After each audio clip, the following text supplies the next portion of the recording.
Selamat datang kembali di pembahasan kita. Hari ini kita mau gali lebih dalam nih satu ide yang menurut saya cukup kuat dari Simon Sinek. Oh, Simon Sinek ya? Yang soal infinite game itu bukan? Ya, betul. Berdasarkan pemaparannya di YouTube, judulnya How to Lead in the Infinite Game, The 5 Practices. Intinya tuh, gimana kalau tujuan utama kita mimpin itu bukan ngalahin pesaing. Menarik. Terus tujuannya apa dong kalau bukan menang? Nah, itu dia. Tujuannya lebih ke gimana caranya kita terus-menerus perbaiki diri, biar bisa tetap relevan, biar bisa bertahan lama gitu. Ini yang dia sebut permainan tanpa batas, atau infinite game.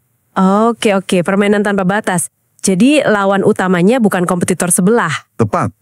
Sinek bilang, di permainan ini, pesaing sejati Anda itu ya diri Anda sendiri. Diri Anda yang kemarin, tahun lalu. Wah, ini beda banget ya cara mikirnya.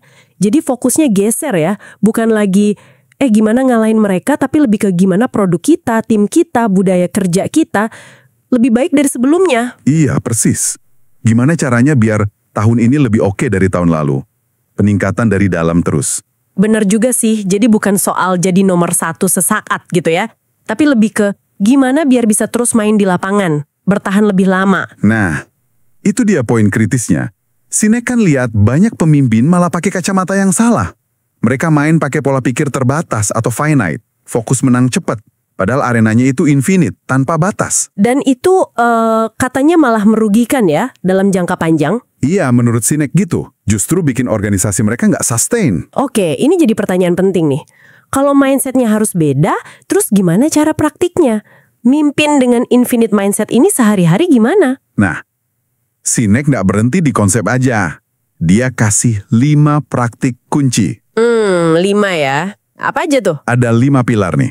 Yang pertama, ini kayak fondasinya banget, yaitu punya tujuan mulia, just cause. Just cause, tujuan mulia. Itu maksudnya gimana tuh? Kayak visi misi biasa?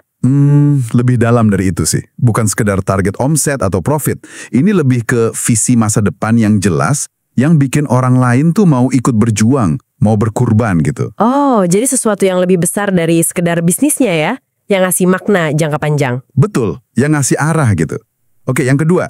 Dia bilang penting banget membangun tim yang saling percaya. Trusting teams. Trusting teams. Kenapa ini krusial di game yang gak ada habisnya ini? Ya karena kan permainannya panjang nih.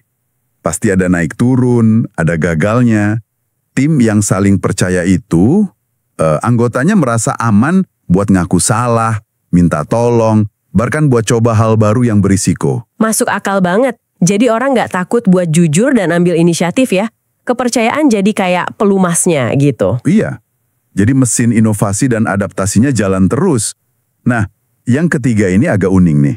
Menemukan rival yang layak. Worthy rival? Bukannya tadi katanya fokusnya bukan ngalahin pesaing, gimana tuh? Nah, ini dia uniknya. Worthy rival di sini bukan musuh buat dihancurin, tapi lebih kayak pesaing yang kita hormati karena mereka hebat di suatu bidang. Oh, jadi kayak cermin gitu ya? Keberadaan mereka malah bikin kita terpacu buat lebih baik lagi. Belajar dari mereka. Persis. Mereka bantu kita lihat kelemahan kita, potensi kita. Jadi rival sebagai pendorong perbaikan diri. Menarik kan? Menarik. Oke, terus yang keempat apa? Keempat. Ini istilahnya agak keren. Kapasitas untuk fleksibilitas eksistensial. Existential flexibility.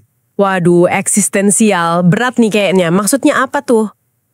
Intinya sih soal keberanian buat berubah secara fundamental.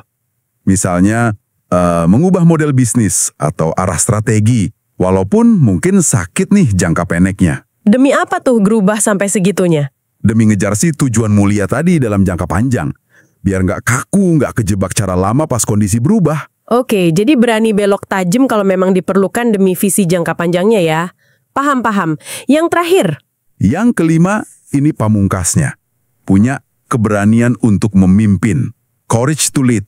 Keberanian memimpin. Bedanya apa sama keberanian biasa atau keberanian ambil resiko bisnis? Ini lebih ke berani ambil keputusan yang mungkin nggak populer, mungkin sulit, atau bahkan kelihatan merugikan target jangka pendek. Tapi keputusan itu penting buat jaga visi jangka panjang, just cause, dan jaga kepercayaan tim. Oke. Jadi berani bilang tidak pada tekanan luar atau godaan jangka pendek demi integritas permainan jangka panjangnya? Gitu ya? Tepat sekali. Berani setia sama prinsip infinite game-nya. Jadi kelima ini saling terkait ya, jadi semacam kompas gitu. Iya. Jadi kalau dirangkum nih, intinya apa dong buat kita semua, buat Anda yang dengerin? Intinya sih ada pergeseran cara pandang yang fundamental ya. Dari yang tadinya obsesi menang, ngalahin orang lain, jadi fokus ke terus bermain dengan lebih baik setiap hari. Dan kelima praktek tadi jadi panduannya ya, buat navigasi di permainan tanpa batas ini. Betul.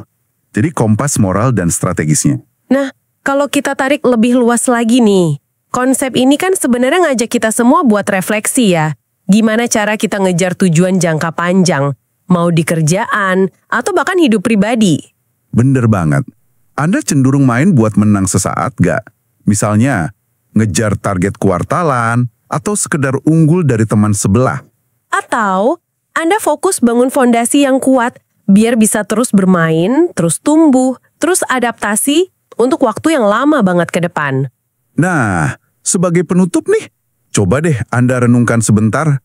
Di bidang Anda sekarang, siapa atau apa sih yang bisa dianggap rival yang layak?